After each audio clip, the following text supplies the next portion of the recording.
Chapter 30. Everyone made remarks about our boat, including a funny-looking man that came out one day to see the old Studebaker, which Papa had advertised for sale after he had succumbed to the modern trend and bought himself a car that was not only closed, but colored, a green Nash. "I didn't even have to join women's liberation," he joked. "Looks like a gondola," the funny-looking man said as he passed by the boat in our driveway. This brought Papa's hackles up, but since he was dealing with a customer, he forced a chuckle. "We call it our four-poster bed." The man may not have liked our boat, but he liked our car. He made a payment and said that he would be out to pick it up in the morning. That evening we began eulogizing the study. Faithful old girl, our last open car. She had taken us on so many wonderful trips. Copolis, Portland, Vancouver, BC, Bremerton. The tears flowed, and we wished there was some way we could let Old Study know how much we loved her. Dorothy had one of her brilliant ideas. "Let's us kids sleep in it tonight." "Sure, it'll be the last night we'll ever be able to do that," I agreed. "From now on," Dorothy speculated, "that funny-looking man will get to sleep in it." Papa agreed that the man was funny-looking, but he didn't imagine he would do much sleeping in it. "I think he's buying it for transportation." Papa was cogitating on the idea, but Mama was downright opposed. She recited the stock fears: robbers, burglars, murderers, rapists, plus new ones, all of which seemed related to the stinky brown house. Lately we had heard reports from the neighborhood grapevine about strange vehicles entering the driveway at all hours. Dunny and Port reported seeing activities when they came home from their Boy Scout meetings. Police cars were seen cruising the area, and a strange woman was seen walking up Morgan Street at night. She was first noticed after the Seattle Traction Company had started running a new bus along Seward Park Avenue. No one seemed to know if she got off the bus, if she came from one of the houses below, or what her destination was. But of course, everyone speculated that it was the stinky brown house. Papa finally intervened and said that we could sleep in the car if he and Mama slept in the bedroom overlooking the driveway. "We can hear your distress calls." We dragged out our blankets and a big dish of popcorn. Dor talked about how mean Papa was for not letting us have a dog. Then we wouldn't have to worry about murderers and rapists. Flor explained something about the funny man who had bought the car. She had just had braces put on her teeth and knew everything about dentists. She had difficulty with her speech, especially when she combined it with eating popcorn. "He'th probably had hith tooth pulled and hith mouth with numb from Novocaine."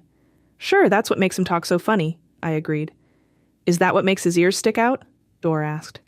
Flor said, "Thut up and go to thleep." When all was quiet, except for the dogs howling up on Chink Hill, Mama's warning came up like eerie shapes out of the wasteland. Murderers. Rapists. "Franny, are you cared?" It sounded like Flor's braces were rattling. "No, I'm not scared. Are you cared?" "No, I'm not cared. But just in Cath, I think we could go in and get the bathball bat." We crept across the lawn, up the front stairs, in the door, down the hall, down the basement stairs, across the cold cement floor, and finally to the rack that Papa had built for our athletic equipment. Flor picked out the bat, Dor picked up a couple of balls, and I went to Papa's workbench to grab a hammer. Flor shushed us all the way, only it didn't come out shush, it came out thus. Finally feeling fortified, we snuggled into our blankets, Flor in the front seat, and Dor and I in the back. We were just about to sleep when we heard startling noises, close by. Flor whispered, "Somebody's at the boat." I heard Flor reach for the bat, and Dor for her baseballs. I picked up the hammer. It sounds like it's being rocked. Maybe they're going to steal it. The noise was so close we didn't dare peek through the car curtains. We knew for sure that it wasn't our imagination. A weak beam of light reflected sporadically on the isinglass. We didn't dare call Papa and Mama because before they could rush down the stairs and rescue us, our assailants would be upon us. We covered our heads with our blankets and froze. Finally, the noise stopped. The last thing I remember, I was trying to get the baseballs out of my back while Dor moaned, "If only Papa had let us have a dog." We must have slept because the next thing I knew, I was being shaken. I sat up with a start. There stood Papa, hollow-eyed and still in his nightshirt. Behind him stood the funny-looking man, keys in hand. Papa began pulling us out with all our gear. "It'll be a minute." The funny-looking man was laughing. "You can keep the girls. I'll take the baseball bat." At breakfast, we told Papa and Mama about our whole frightening experience, including the trip to the basement. Mama said, "My goodness, I wonder what that could have been." Papa said, "It could have been worse, but not much." When Mrs. Williams came on her daily rounds that morning, she didn't take time to talk about the headlines. Instead, she said, "There was a lot going on around here last night. Bert woke me up. He said that he heard noises down at your place, and then that woman we see going by at night. We could hear her. And she wasn't just walking fast. She was running." Mama agreed that she had heard noises too, but she didn't tell Mary Bird about us sleeping in the car. Mrs. Williams said, "Have you called the police?" Mama stammered, "I'm sure Roy will do what he thinks needs to be done." That night, when we were supposed to be asleep, we heard Mama discussing it with Papa. "There's no use having that story spread around the neighborhood," he agreed. Then Mama said something that puzzled us, but we shrugged it off. The whole night had been a puzzle. "It wasn't so embarrassing for you, with all you've been through in your lifetime, but it was certainly embarrassing for me, when the funny-looking man was pounding on the door, and I had to go dashing across the lawn in my nightgown." Every day, Mary Bird had some remark or question about the noisy night, and Mama was becoming agitated. Then, the big mystery was overshadowed by another event, one of the biggest ever in the neighborhood. In a way, Mama welcomed it. It got Mary Bird off of the subject of the noisy night. We should have known it was coming because one day, we had heard Papa discussing big events with Mac. Papa was hosing off his new green Nash and had remarked how much easier it was to wash a closed car in comparison to an open one. "Mark my words, we're going to see a lot of big accidents around town, like fires, for instance." "Why's that?" Mac was sitting on the back steps, away from all the splashing. "Because when the repeal of Prohibition comes, and believe me it's coming, lots of people are going to be losing lots of money." "Yeah, I suppose so. Like the rum runners and speakeasies and right on down to your corner mom and pop still." "But what does that have to do with accidents?" Mac asked. "Well, business failures cause more fires than kids playing with matches. I should be able to swear by the exact date of the big event, because there should have been a large article in the Seattle Post-Intelligencer, which Mama would have cut out and pasted into our scrapbook. However, even though we checked the paper every day for the following week, we never found a word about it.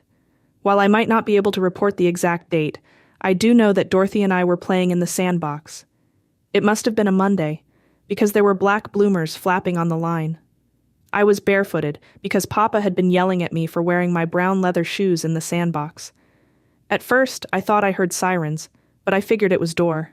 She always made peculiar noises when playing in the sandbox.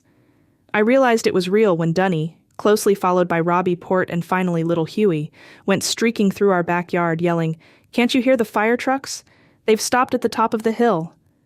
I dashed for my shoes and in my excitement didn't take time to untie the knots or even brush the sand off my feet.